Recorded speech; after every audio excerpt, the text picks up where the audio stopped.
Surpreendido por Deus. Quando foi que Deus tocou a sua vida com o Evangelho? Uma surpresa, uma ação de Deus. Nós encontramos esse Deus que surpreende muitas vezes na palavra, surpreende com a presença maravilhosa dele. Vamos hoje focar no livro de Êxodo, capítulo 3, versos 1 a 15. O segundo livro da Bíblia, depois de Gênesis, Êxodo, capítulo 3, do verso 1 ao verso 15. Palavra do Senhor para a sua vida nesta noite. Você tem a palavra de Deus na sua mão, leia com atenção. É importante que, além de ouvir, você também a leia. Faça as duas coisas juntas. Isto dará um novo proveito, um proveito renovado para o seu encontro com a palavra. E antes de irmos a Êxodo 3, há um verso que eu tenho colocado para nós quando pensamos nesse surpreender de Deus. Salmo 139, verso 5, vamos dizê-lo juntos? Tu me cercas por trás e pela frente, e pões a tua mão sobre mim. Esse Deus, então, sempre presente à nossa volta, é que se manifesta mesmo assim de formas que nos surpreendem. Então, Êxodo capítulo 3, vamos do verso 1 até o verso 5, palavra do Senhor na calmaria desta noite, que vem para abençoar seu coração, a sua vida, fortalecer sua fé, alargar o seu conhecimento de Deus e torná-lo mais preparado para a história que você tem aí à frente. Ouça a palavra do Senhor, cada coração agora aberto à palavra de Deus.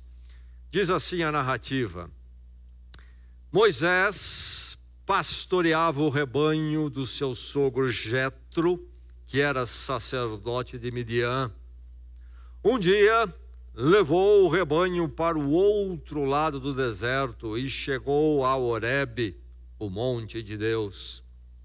Ali o anjo do Senhor lhe apareceu numa chama de fogo que saía do meio de uma sarça.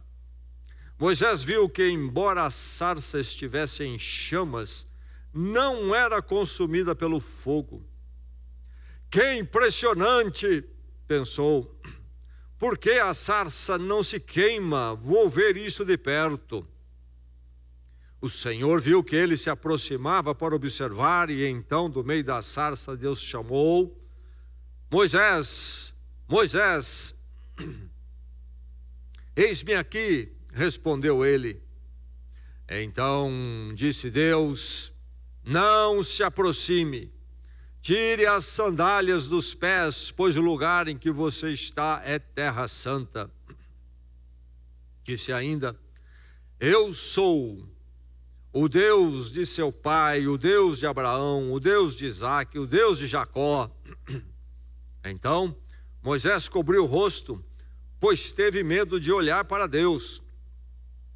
Disse o Senhor: de fato tenho visto a opressão sobre o meu povo no Egito, tenho escutado o seu clamor por causa dos seus feitores, e sei quanto eles estão sofrendo. Por isso desci para livrá-los das mãos dos egípcios e tirá-los daqui para uma terra boa e vasta, onde manam leite e mel, a terra dos cananeus, dos hetitas, dos amorreus, dos ferezeus, dos heveus e dos jebuseus. Pois agora o clamor dos israelitas chegou a mim, e tenho visto como os egípcios os oprimem. Vá, pois, agora, eu o envio a Faraó para tirar do Egito o meu povo, os israelitas. Moisés, porém, respondeu a Deus: quem sou eu para apresentar-me ao Faraó, retirar os israelitas do Egito? Deus afirmou: eu estarei com você. Esta é a prova de que sou eu quem o envia. Quando você tirar o povo do Egito, vocês prestarão culto a Deus neste monte. Moisés perguntou: quando eu chegar diante dos israelitas e lhes disser, o Deus dos seus antepassados me enviou a vocês, e eles me perguntarem, qual é o nome dele? Que lhes direi? Disse Deus a Moisés, eu sou o que sou. É isto que você dirá aos israelitas, eu sou, me enviou a vocês. Disse também Deus a Moisés, diga aos israelitas, o Senhor, o seu Deus dos seus antepassados, o Deus de Abraão, o Deus de Isaque, o Deus de Jacó, enviou-me a vocês. Esse é o meu nome para sempre, nome pelo qual serei lembrado de geração em geração. Que narrativa tremenda, interessante, reveladora. Vale a pena ouvirmos mais uma vez a palavra de Deus. Vamos ouvir a palavra do Senhor outra vez. Verso 1, Moisés pastoreava o rebanho de seu sogro Jetro, que era sacerdote de Midian. Um dia levou o rebanho para o outro lado do deserto e chegou a Horebe, o monte de Deus. Ali o anjo do Senhor lhe apareceu numa chama de fogo que saía no meio de uma sarça. Moisés viu que, embora a sarça estivesse em chamas, não era consumida pelo fogo. Que impressionante, pensou. Por que a sarça não se queima? Vou ver isso de perto. O Senhor viu que ele se aproximava para observar, e então do meio da sarça Deus o chamou, Moisés, Moisés. Eis-me aqui, respondeu ele. Então Deus disse, não se aproxime, tire as sandálias dos pés, pois o lugar em que você está é terra santa. Disse ainda, eu sou o Deus de seu pai, o Deus de Abraão, o Deus de Isaque, o Deus de Jacó. Então Moisés cobriu o rosto, pois teve medo de olhar para Deus. Disse o Senhor, de fato tenho visto a opressão sobre o meu povo no Egito, tenho escutado o seu clamor por causa dos seus feitores, e sei quanto eles estão sofrendo. Por isso desci para livrá-los das mãos dos egípcios e tirá-los daqui para uma terra boa e vasta, onde manam leite e mel, a terra dos cananeus, dos hititas, dos amorreus, dos ferezeus, dos heveus e dos jebuseus. Pois agora o clamor dos israelitas chegou a mim, e tenho visto como os egípcios os oprimem. Vá, pois, agora, eu o envio ao faraó para tirar do Egito o meu povo, os israelitas. Moisés, porém, respondeu a Deus, quem sou eu para apresentar-me ao faraó e tirar os israelitas do Egito? Deus afirmou, eu estarei com você. Esta é a prova de que sou eu quem o envia. Quando você tirar o povo do Egito, vocês prestarão culto a Deus neste monte. Moisés perguntou, quando eu chegar diante dos israelitas e lhes disser, o Deus dos seus antepassados me enviou a vocês, e eles me perguntarem, qual é o nome dele, que lhes direi? Disse Deus a Moisés, eu sou o que sou. É isto que você dirá aos israelitas, eu sou, me enviou a vocês. Disse também Deus a Moisés, diga aos israelitas, o Senhor, o Deus dos seus antepassados, o Deus de Abraão, o Deus de Isaque, o Deus de Jacó, enviou-me a vocês. Esse é o meu nome para sempre, nome pelo qual serei lembrado de geração em geração. Esta é a palavra do Senhor.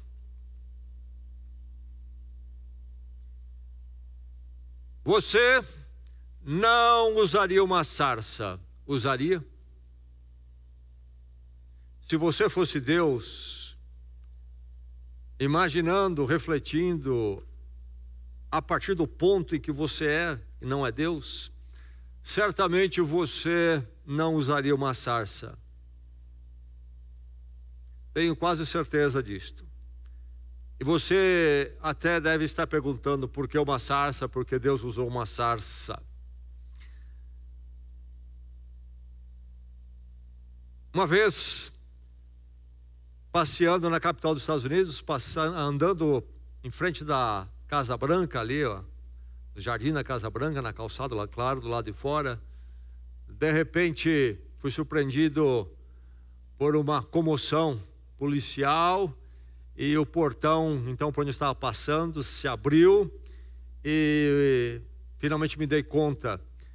O presidente da época dos Estados Unidos, Obama, estava saindo para algum compromisso. Tremenda caravana de segurança, de apoio, tremendo aparato policial, muitos agentes, coisa tremenda. Quando nós pensamos na grandeza humana, nós temos uma outra visão proposta. A sarça não nos parece corresponder à apresentação de Deus, à manifestação de Deus. Mas aqui nós temos nesse trecho o Deus da sarça.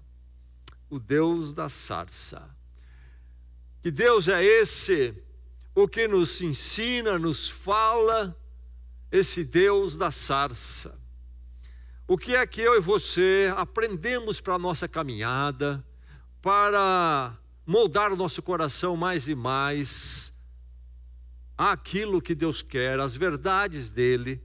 O que é que nós recebemos desse Deus que se manifesta na sarça? Bem, essa sarça se manifesta a Moisés de uma forma que chama muita atenção. Certamente havia muitas sarças por lá, mas essa em particular chamou a atenção. Um fenômeno se deu nela, nesse arbusto. O que é uma sarça? Um pequeno arbusto. E nesse arbusto desértico, do deserto, então esse fenômeno acontece e chama a atenção de Moisés. E nós encontramos no texto a reação imediata dele, que possivelmente seria de todos nós. Qual foi? Vou verificar o que é isso. E o texto diz que ele começou a se aproximar. E Deus viu nesta linguagem antropomórfica de se dar a Deus comportamentos humanos. Deus observa que Moisés está aproximando, é o verbo aqui, como eu e vocês nos aproximaríamos. Mas é algo curioso e interessante essa sarça nesse fenômeno. Vou ver o que é, mas não há ainda em Moisés, quando se aproxima, a consciência do que é que está diante dele e o que é que ele vai encontrar. Então, quando nós pensamos no Deus da sarça, um arbusto, mas num fenômeno sobrenatural, e nos aproximamos disto para verificar, nós, como Moisés, aqui nos aproximando dessa sarça, junto com ele nessa narrativa, somos então levados a entendermos mais quem é Deus e quem nós somos diante dele e como é que nós andamos com ele. Aproximando-se do Deus da sarça, nós vamos perceber que ele é temível. Deus é temível. Precisamos recuperar essa visão de Deus que está perdida. Neste mundo do alegre movimento, vamos falar particularmente do chamado movimento evangélico, em grande parte se perdeu o temor de Deus. Que Deus, sobre todas as coisas que ele é, precisa ser temível diante de nós. Aqui Moisés começa a se aproximar, mas Deus que chamou Moisés e Moisés, ao ver a forma com que ele se aproxima, Deus percebe que Moisés não está na atitude correta na sua aproximação, e ele diz o quê? Não se aproxime, não se aproxime. A aproximação de Moisés não estava correta. Quando Deus diz Moisés, Moisés, ele está chamando Moisés para perto dele. E Moisés se move, mas ele é interrompido por Deus. E aí Deus orienta ele a tirar as sandálias. E se debate muito o que é que significa esse tirar a sandália. Os eruditos, entendidos, linguistas, também estudiosos da cultura então antiga aqui desta época, se debate muito. E duas questões vêm à tona como resposta, ou duas possibilidades de resposta. Uma é que os servos não usavam calçados.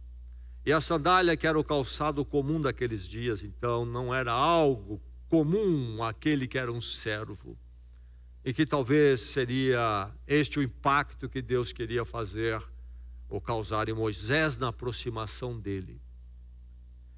E a outra explicação, que talvez até seja ligado com esta: nas religiões orientais, o tirar o sapato em alguns cultos é coisa comum. Você não adentra a presença da divindade com os seus sapatos. Vi isto nos templos do hinduísmo, e você vai encontrar, inclusive entre os muçulmanos, esta prática também. Há uma expressão de humildade quando você tira os sapatos. Há uma expressão de respeito, há uma expressão de que eu estou diante de alguém, de algo que é muito maior do que eu e preciso ir com cuidado, devagar, com passos pensados. E tirar as sandálias muda a nossa forma então de andar, nos aproximar. Foi assim com Moisés. Moisés, aproxime-se. Moisés, Moisés, mas não como você está se aproximando. Tira as sandálias. Ali Moisés estava diante do Deus eterno, uma manifestação do Deus sublime, o Deus glorioso, o Deus perfeito, santo, justo, que se manifestava numa sarça, mas não menos em sua glória eterna e nos seus atributos gloriosos e perfeitos. Tire as sandálias, não se aproxime da forma que você está se aproximando. E a reação de Moisés, então, agora chega ao lugar devido. Ele entende que ele está diante do Deus que ele deve temer. Qual é a reação dele? Diz o texto que ele cobriu o rosto. Finalmente ele entendeu que ele estava diante de um Deus temível. Um Deus temível, que é um Deus temível? Um Deus que nós andamos e vivemos na presença dele com muito cuidado. E um Deus que quando nós nos paramos para especificamente cultuá-lo, fazemos com muito cuidado. Um Deus que nós tememos na sua santidade, nós não o tratamos levianamente, nós não tornamos Deus algo que é para o nosso entretenimento. Nós não tratamos Deus de qualquer forma. É preciso temer a Deus. Se nós não tememos a Deus, nós perdemos Deus em nossas vidas. Essa é a grande verdade. E é lamentável que muito de cultuar hoje em dia não representa um temor de Deus. Estava uma vez numa reunião para os jovens e o culto ia começar, um encontro com a juventude, um número grande de jovens, ia começar aquele culto. E quem abriu o culto começou com esta frase: nós vamos nos divertir muito aqui hoje. Culto não é Disneylândia. Culto não é show de rock ou de artista por aí. Nós precisamos começar a cobrir o rosto e a tirar as sandálias. Lembrarmos sempre onde formos. Na presença de Deus é sem sandálias e com o rosto coberto. Ele é temível. Porque ele não é homem, não é mulher, não é ser humano. Ele não pertence aos nossos fracassos, à nossa superficialidade, à nossa pecaminosidade. Ele não é uma criatura. Deus é Deus. Aproximando-se de Deus da sarça, um Deus temível. Foi o que chegou a Moisés e que chega a mim e a você nesta noite. Mas um Deus também sublime. Sublime. Na sarça tinha um fogo, mas um fogo interessante. Lá está essa sarça no deserto. Podia ser até que fosse um arbusto tanto quanto ressecado, por ser um deserto, talvez não, por ser uma planta adaptada a uma região árida. Mas enfim, de um jeito ou de outro, o fogo não queimava a sarça. E aí está o que chamou a atenção de Moisés. E Moisés era familiarizado com aquela região. Qualquer outra coisa que pudesse acontecer, ou acontecia ali com arbustos, o sol quente, etc., ele conhecia. E ele notou, ele verificou que era algo único, um fogo que não consumia, era diferente de qualquer outra coisa que ele tinha visto, por isso ele foi ver, chamou a atenção dele. O fogo aparece em Êxodo muitas vezes para falar de Deus, expressar a pessoa de Deus. Entre tudo que ele é, o fogo expressa poder. O fogo expressa poder. O fogo, nesse sentido aqui, também vai falar de pureza, vai falar de clareza. A coluna de fogo guiava Israel, diz o livro de Êxodo, mais tarde no deserto. Então essa clareza de direção, de sentido para a vida. Deus não nos deixa nas trevas, não nos deixa confusos sobre como devemos viver, quem nós somos, que propósito devemos ter em nossas vidas. Nós vemos na vida na luz, na clareza. Isto vem do fogo. E a pureza, o fogo purifica.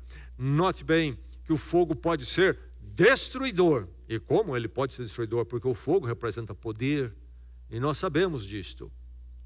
Mas se Deus é fogo que pode destruir, e ele manifestou o fogo algumas vezes para destruição na história da revelação, na palavra de Deus, Deus também é um fogo que pode ser purificador e até preservador. E aqui ele se manifesta a Moisés como fogo que purifica, o fogo que preserva.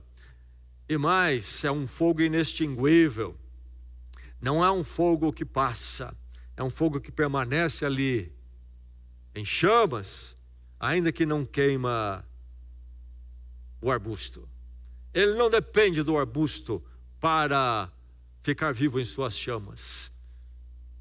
Nós sabemos, quando lidamos com fogo, uma lareira, precisamos jogar lenha ali constantemente. O fogo de Deus, inextinguível, ele existe por si só, por si mesmo. E aí é que nós pensamos nesse Deus sublime, então, lembrando do nome dele.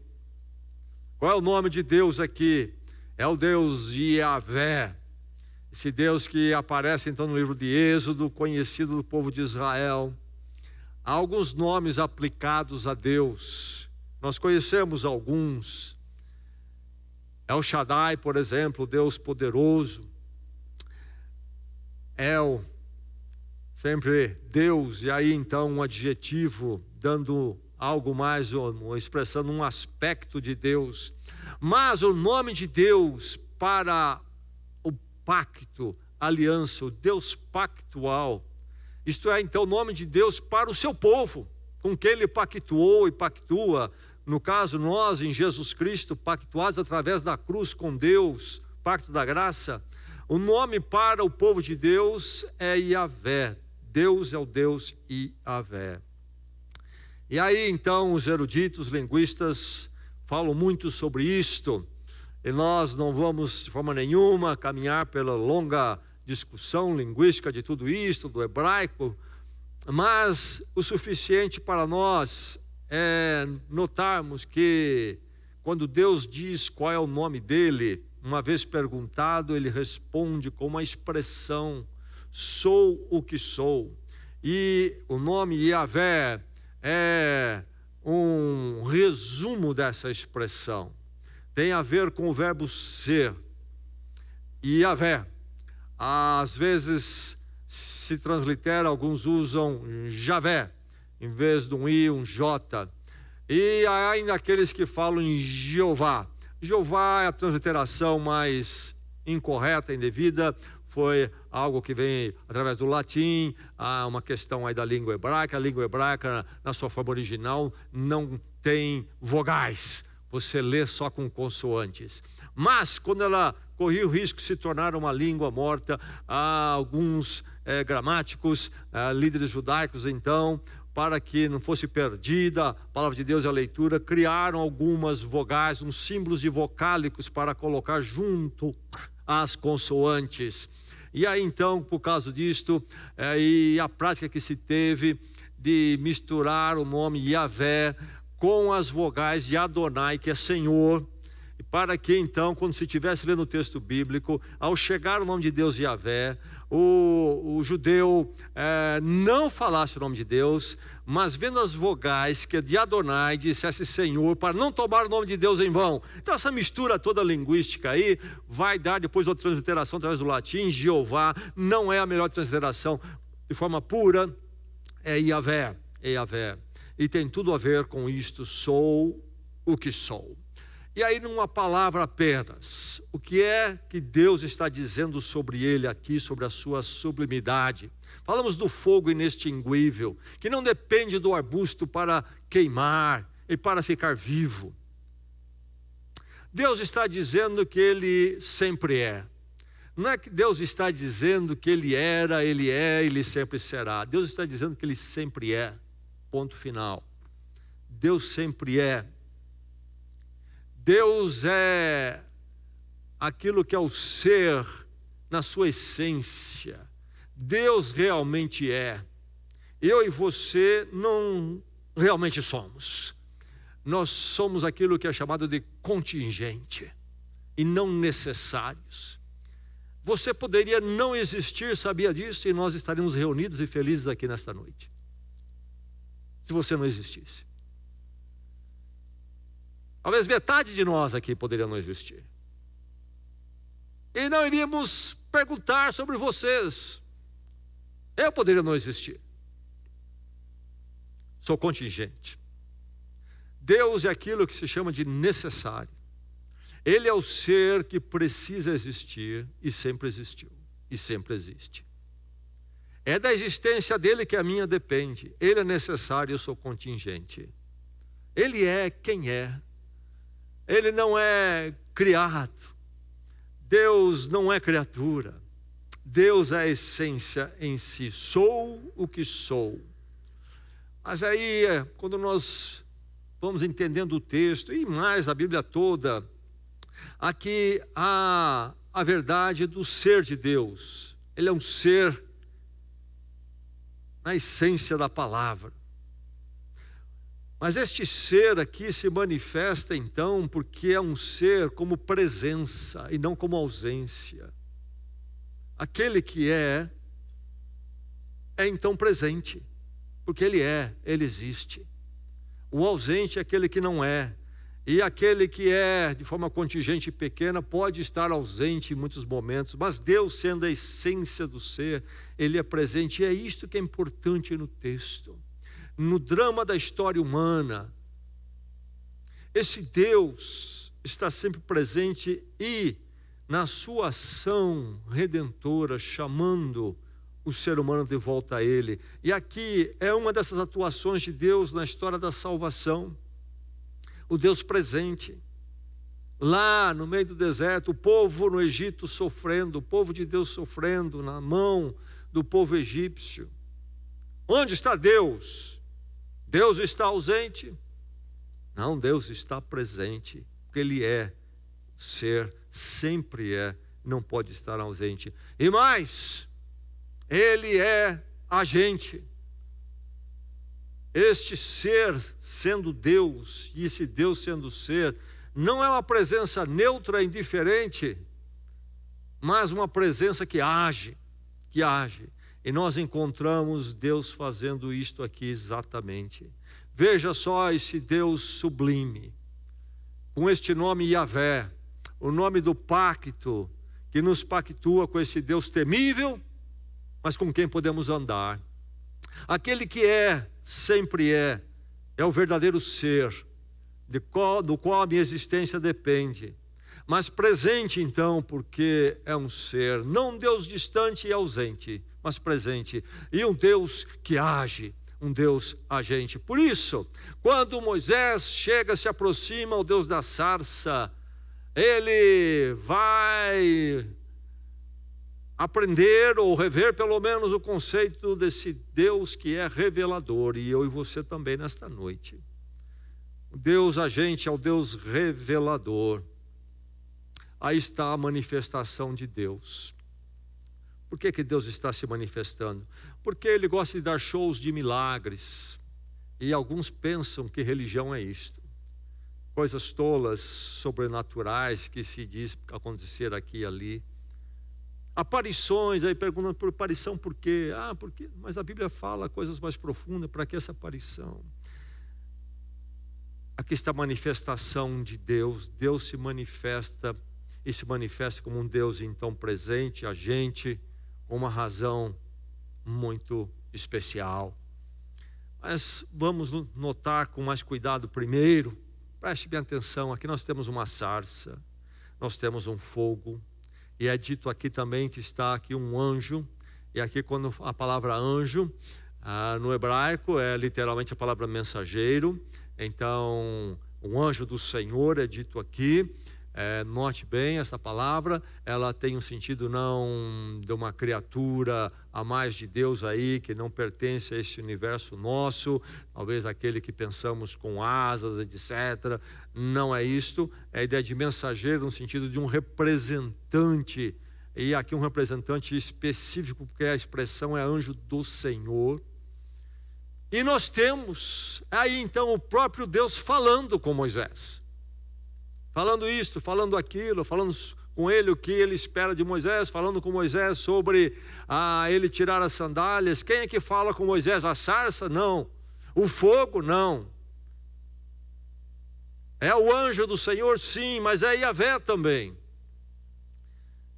E a expressão anjo do Senhor que aparece em Êxodo, aparece inclusive em Gênesis, entende-se que se refere então que a manifestação já de Deus entre os seres humanos em Cristo. Porque de um lado você tem Yahvé, e de outro lado essa distinção, anjo do Senhor, ou representante de Deus, o mensageiro de Deus, a palavra de Deus. Diz João que a palavra se fez carne lá no início do seu evangelho, no capítulo 1. E aqui nós temos então esta manifestação de Deus. Deus se manifestou na história, Deus se revelou na história. O Deus das Escrituras não é o Deus escondido, que nós vamos descobrir com nossas liturgias, nossas técnicas, fórmulas de espiritualidade. Nós nunca poderíamos descobrir Deus. Nós não temos esses recursos para ir lá e descobrir Deus. Ele transcende a nós. Ele precisa se revelar para que eu e você possamos conhecer. E Ele se revela, é um Deus revelador. Ele se manifesta na história. E é esse Deus que diz aqui o texto, Ele desce. Ele diz, eu desci. Aqui novamente, esta linguagem humana aplicada a Deus, e não tem nada a ver com algo geográfico, então, que Deus está, não sei, lá na lua, quando Ele está lá ou para cá. É uma linguagem da superioridade dele, de um outro estado e condição transcendente, e Ele vem à nossa condição. Mas Ele disse, eu desci, e Yahvé diz aqui a Moisés, eu desci, isto é, eu vim a vocês, cheguei a vocês, vim revelar a vocês a minha vontade e ação para este momento. E mais, você notou aqui que Deus fala. É um Deus presente e um Deus agente. E Deus é agente primeiramente sempre através do falar da palavra dele.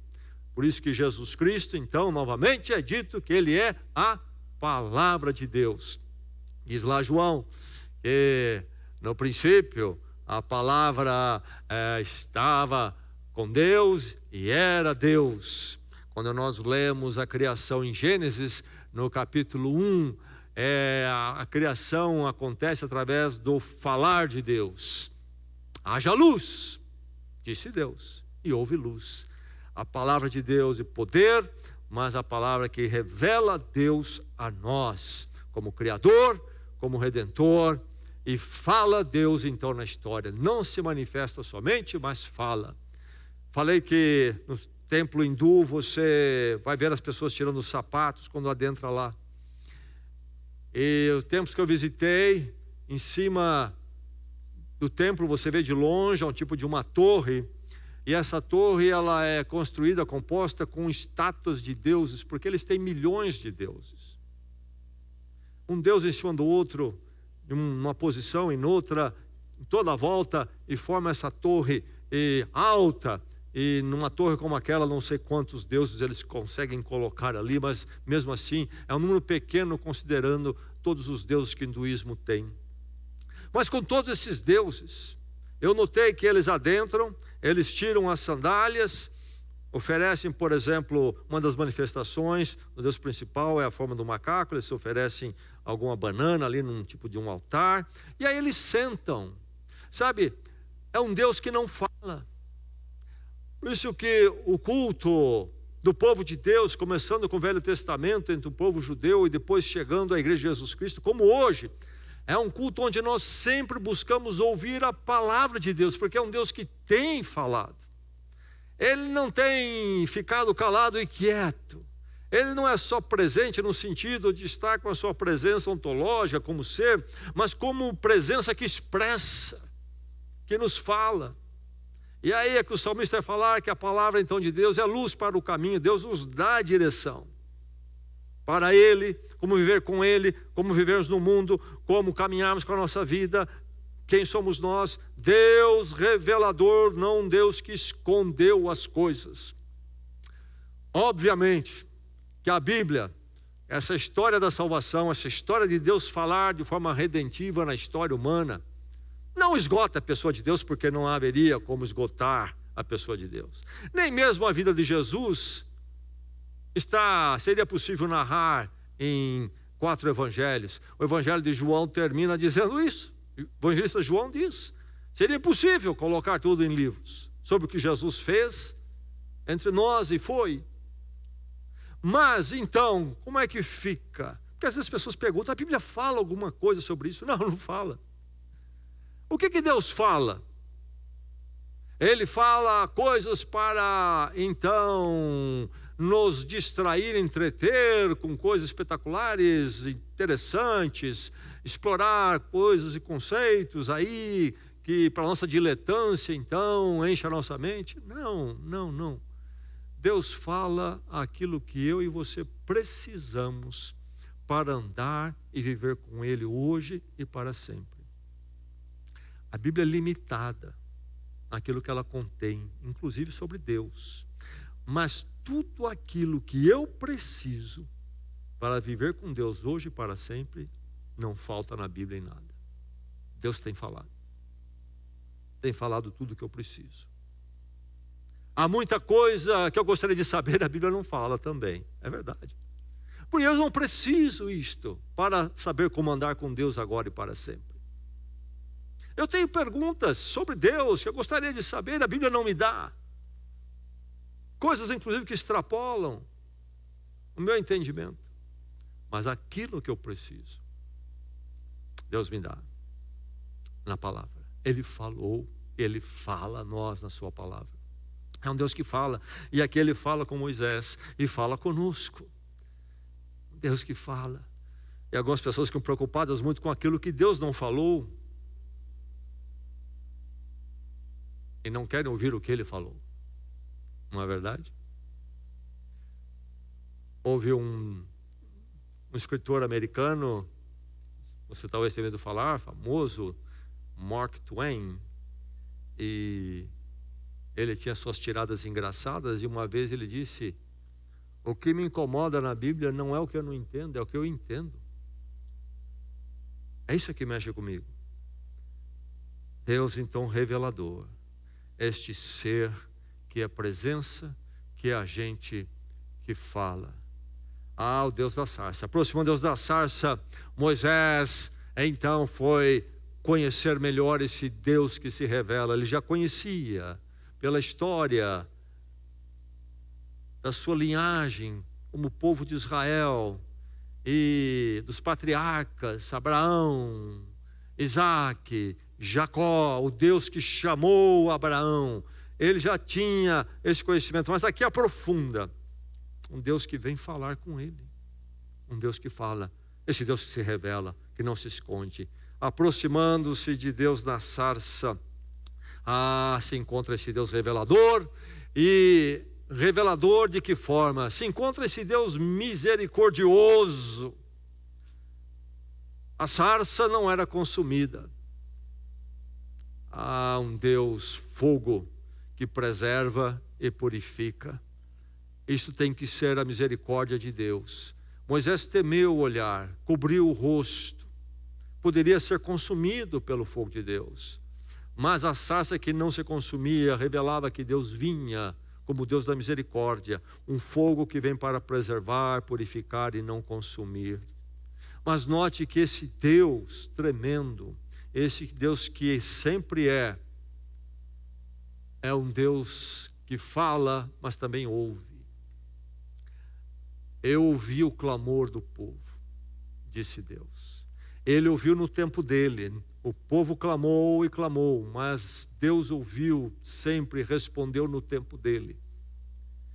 Você pode orar, porque há alguém que ouve. Todo mundo ora.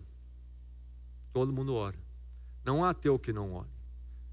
Que não se apanhe em algum momento tentando se direcionar para algo que está além da realidade humana. Mas nós não fazemos isso de forma fortuita ou inconsciente, nós fazemos isso muito consciente, porque Deus nos chama a falar com Ele, e nós devemos falar porque Ele nos ouve. Eu ouvi o clamor do povo. Deus tem a sua hora e o seu momento, e o fato de Ele não responder não é que Ele está surdo. Há o momento de Deus para Ele agir na vida de Israel, e chegou o momento. É um Deus da misericórdia nos seus planos soberanos. Mas aqui nós temos que lembrar o nome de Deus. O nome de Deus novamente nos aponta para essa misericórdia. Moisés tem uma pergunta para Deus. Eu vou lá para o povo, o Senhor está me enviando, e para o povo que está debaixo da escravidão no Egito. E se eu for, e o povo vai perguntar, quem é que ele enviou? Qual é o nome desse Deus? O que eu vou dizer? O que é que está envolvido aqui? Ninguém sabia nada de Deus. Está querendo saber o nome de Deus? Não. O povo que está em escravidão no Egito é o povo que vem de Abraão, Isaac e Jacó, tem a sua fé em Deus, conhece esse Deus. Quando se estuda com os linguistas o que é que está colocado aqui, a pergunta quem é esse Deus não é, ou qual é o nome dele, não é bem a questão de saber quem ele é, mas o que é para nós naquele momento, o que é em relação a esta missão que você vem trazer a nós. Você diz que tem uma missão dele. Quem é esse Deus? O que é esse Deus? Não quem ele é, sabemos, mas o que é nesse momento, aplicado a esse momento. Já era conhecido Yahvé. A mãe de Moisés, Joquebede, no nome dela já estava o nome de Deus ali, é um nome que fala de Deus. A questão da pergunta que Moisés traz para Deus é: o que é que Deus significa, Yahvé significa para nós neste momento, na experiência que nós vivemos diante desta opressão política dos egípcios, política e religiosa?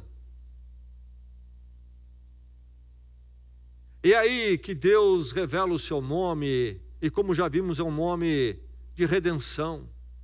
Um Deus que vem falar porque ouviu o clamor e vem buscar. Diz Deus que ele desceu, por isso desci para livrá-los das mãos dos egípcios e tirá-los daqui para uma boa e vasta terra. O Deus que desce, porque é um Deus de misericórdia. Vamos lembrar novamente, nós não podemos chegar a Deus. As religiões são frustrantes porque elas são exatamente isto. A pretensão humana que com seus esforços podem chegar a Deus e descobrir até quem Deus é. E a palavra de Deus vem nos falar desse Deus que desce, entra na história humana, age na história humana e de forma então culminante em Jesus Cristo. Porque se Ele não descer, nós não podemos subir a Ele. Não importa os esforços que façamos. Se Deus não abrir o conhecimento de quem Ele é, na medida que nós precisamos, não podemos conhecer tudo sobre Ele, mas na medida que conhecemos para sabermos como andarmos com Ele, nos aproximarmos dEle, nós reatarmos, reconciliarmos com Ele. Se Deus não abrir, nós não vamos conhecer nunca. Podemos ansiar por isso, mas não vamos poder descobrir isso. Vem cá, Deus, que eu vou te conhecer aqui, vou abrir aí o seu ser. Deus precisa descer. E a maravilha é que esse Deus revelador, misericordioso, desce. E a maravilha é que Ele desceu da forma mais sublime finalmente em Jesus Cristo. Louvado seja Deus por isso. Lá da sua glória, Ele veio andar entre nós e ser um de nós. Chegou perto, muito perto, nos deu um rosto, andou entre nós. Como poderíamos conhecer a Deus se não fosse através de uma manifestação assim? O Deus misericordioso que desce para libertar o povo de Israel no Egito, e desce em Jesus Cristo para nos libertar da escravidão do pecado, do Egito do maligno, que nos domina, nos oprime, nos impede de andar com Deus. Deus desce em Jesus Cristo ao nosso cativeiro, e Ele vem para arrebentar o cativeiro e nos resgatar para Ele mesmo. Louvado seja o Senhor. Ele é um Deus misericordioso, um Deus que desce. E finalmente, esse Deus, quando se aproxima dele, o Deus da sarça, é o Deus enviador. Vamos lembrar primeiramente que evangelho quer dizer o quê? Boas notícias. Evangelho é uma transliteração de uma palavra grega composta, que literalmente seria boas notícias, boas novas. Isso é evangelho, literalmente. Algo que se anuncia, se apregoa. O Deus que se revela traz a palavra, e palavra anunciar é algo que temos que falar. E aí quando nós encontramos então Jesus Cristo instruindo a sua igreja, os seus discípulos, Ele os envia em missão. Podemos lembrar especialmente o último capítulo do Evangelho de Mateus, quando ele diz: todo o poder me é dado nos céus e na terra. Portanto, ide, fazei discípulos de todas as nações, batizando-os e ensinando-os a guardar todas as coisas que vos ensinei. Enfim, Evangelho tem a ver com o quê? Com missão. Missão de libertação. Do Deus que desce ao nosso cativeiro, desce em Jesus Cristo e desce para ir à cruz. E aí está a grande mensagem a ser proclamada, mensagem de libertação. E nós temos a missão de resgatar pessoas dessa escravidão. Isso já está aqui presente na experiência de Moisés. O chamado vem: Moisés, Moisés. Duas vezes indica a ideia da força de urgência, algo importante que precisa ser feito. Moisés, Moisés. Mas nessa urgência é que Deus chama Moisés e o envia. Envia para a missão de libertação do seu povo. Mas há a resposta de Moisés. Qual é a resposta de Moisés? A resposta que é talvez de todos nós aqui tantas vezes. Qual é a resposta de Moisés? A resposta de Moisés é uma pergunta. Qual é a pergunta? Quem sou eu para fazer isso? Quem sou eu? Aí precisamos lembrar um pouquinho da vida de Moisés. Se lermos o livro de Gênesis antes de Êxodo, o que nós encontramos? A criação do ser humano, a queda moral do ser humano, o rompimento com Deus. Já ali, naquele momento, Deus promete que a semente da mulher haveria de esmagar a cabeça da serpente E a história começa ali, essa promessa de Deus, mas a humanidade vai passando por seus momentos difíceis. Há uma destruição, etc. E finalmente Deus começa esse plano chamando Abraão. E chama Abraão para a partir dele criar a nação de Israel. E para a partir de Abraão então vir Jesus Cristo. Abraão tem o filho Isaque. Isaque tem o filho Jacó. Por isso Deus de Abraão, de Isaque e de Jacó. E assim a promessa que Deus faz a Abraão, qual é lá em Gênesis? Que ele iria abençoar através dele todas as famílias da terra. A partir daquele chamado de Abraão lá atrás, Deus tinha um plano que haveria de ser bênção para toda a humanidade. Mas diz Deus a Abraão que ele haveria de ser multiplicado na sua descendência. E Abraão tem até um drama, porque a sua esposa é idosa, ele é idoso. Como vamos ter filhos? Não é possível. Mas enfim, vem finalmente Isaque. E Isaque tem 2 filhos. E um deles é Jacó, o outro é Esaú. Jacó vai ter os 12 filhos. E na terra deles vem uma fome. Há toda a história lá em Gênesis, que eu não vou entrar nela aqui, mas para não delongar. Mas por causa da fome na terra deles, eles acabam indo para o grande império do Egito, onde há abundância. Uma história miraculosa que envolve um dos filhos dele, José, está tudo lá em Gênesis. E eles vão para o Egito e são recebidos ali de uma forma muito honrosa. E é dado a eles todo o espaço que eles precisam. Mas passam os anos, eles vão crescendo conforme Deus tinha prometido a Abraão. E eles ficam 400 anos lá no Egito. Quando Deus fala com Moisés aqui, eles estão há 400 anos lá. E aquilo que começou maravilhoso foi devagar azedando, porque eles vão crescendo dentro do Egito e os egípcios começam a olhar para eles com outros olhos. Acham que eles são perigosos, estão crescendo muito. E então os escraviza. E aí que eles começam a clamar a Deus, o Deus de Abraão, de Isaque e Jacó, por liberdade. E aí então 400 anos de Egito. Nesse crescer deles, há um momento em que o faraó decide parar isso, matando os meninos que nascessem. A mãe de Moisés resolve escondê-lo para que não vá à morte, e o coloca num cesto e põe ali, então, no rio.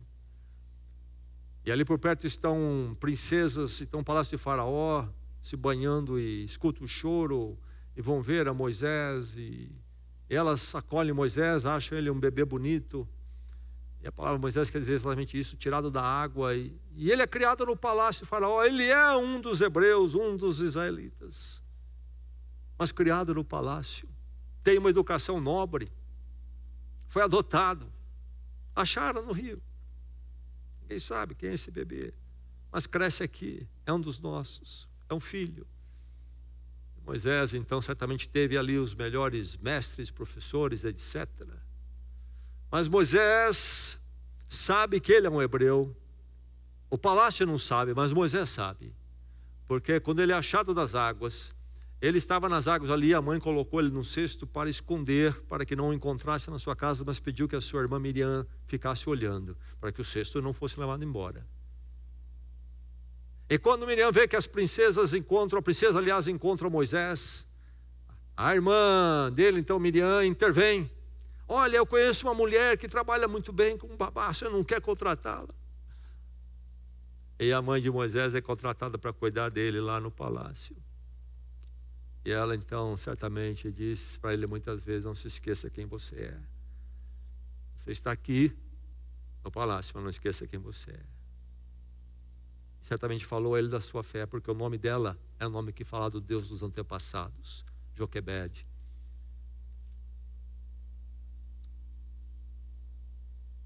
Moisés, quando está por volta dos seus 40 anos de idade, os privilégios, quase um príncipe lá no palácio de Faraó, vê egípcios açoitando um hebreu, e aquilo provoca nele uma ira muito grande, e ele parte para cima do egípcio e ele mata o egípcio. E aí as pessoas dizem: sabemos que você fez, você, hebreu, fez isso.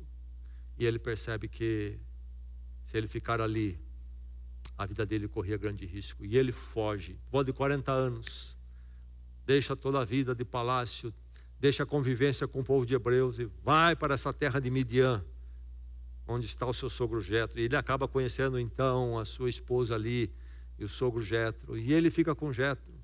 E Jetro é pastor de ovelhas, então é um empresário aí, pecuarista, e ele ajuda então ali no empreendimento de Jetro. E aqui nesse momento ele está levando então ovelhas para pastar, como era costume na época, procurando pastos longe. Ele vai bem longe da terra ali de Midian, Monte Horebe. Quando Moisés vê a sarça, mais 40 anos se passou, ele está beirando os seus 80, se não 80. É agora que ele vê a sarça. E Deus diz: você vai para o Egito agora e liberta meu povo. Quem sou eu? Eu fugi de lá para não perecer. Agora já sou idoso, 80 anos. Eu vou lá. Quem sou eu? Quem sou eu? Quantas vezes nos sentimos totalmente impotentes diante da missão que Deus nos dá, na verdade? No mundo de hoje, como nos sentimos impotentes, a pressão é tão grande por todos os lados. Quem sou eu? Sabe, Moisés precisa aprender que a questão não é quem Moisés é, mas sim a verdade de que Deus Yahvé, aquele que sempre é com Moisés.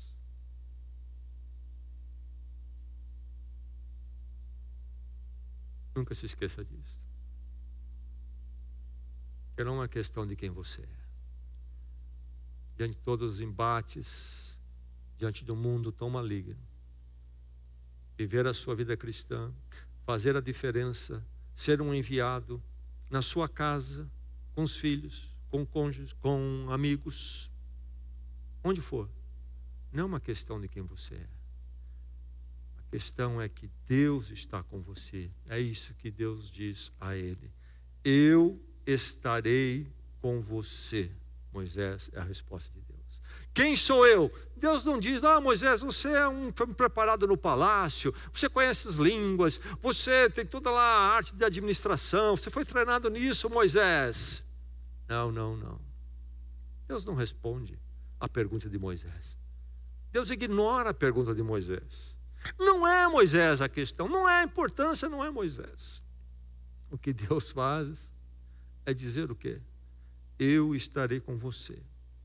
E literalmente nós temos no português essa dinâmica do verbo ser, estar, mas literalmente seria então: eu serei com você. Eu serei com você.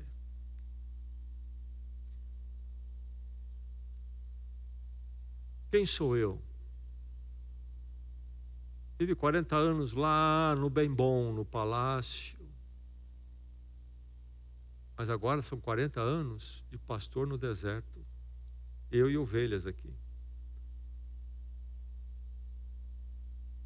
Interessante a hora que Deus espera para fazer as coisas das pessoas. Por que não lá, quando ele estava com seus 40 anos de vigor? Por que não uma questão do poder humano? É uma questão do poder de Deus. Eu serei com você. Nunca se esqueça disso, meu irmão, que o Deus da sarça, temível, sublime, tem se revelado a você em misericórdia. E é um Deus que lhe envia para viver neste mundo a vida com Ele. Mas não na sua força, não por causa de quem você é, mas por causa de quem Ele é, especialmente por nós em Jesus Cristo. Aquele que diz no Evangelho de João, capítulo 5, capítulo 8, eu sou, Ele é Yahvé, Deus conosco, Jesus Cristo. É o Deus da sarça. Quem sou eu? Eu serei com você. Eu disse, fim do Evangelho de Mateus, ide por todo mundo, pregar o Evangelho a toda criatura, batizando-os e ensinando a guardar todas as coisas. E a conclusão é: e eu estarei com vocês até os fins dos tempos. Meu irmão, minha irmã, vá, porque você não vai sozinho. Deus é com você. Amém e amém. Vamos orar.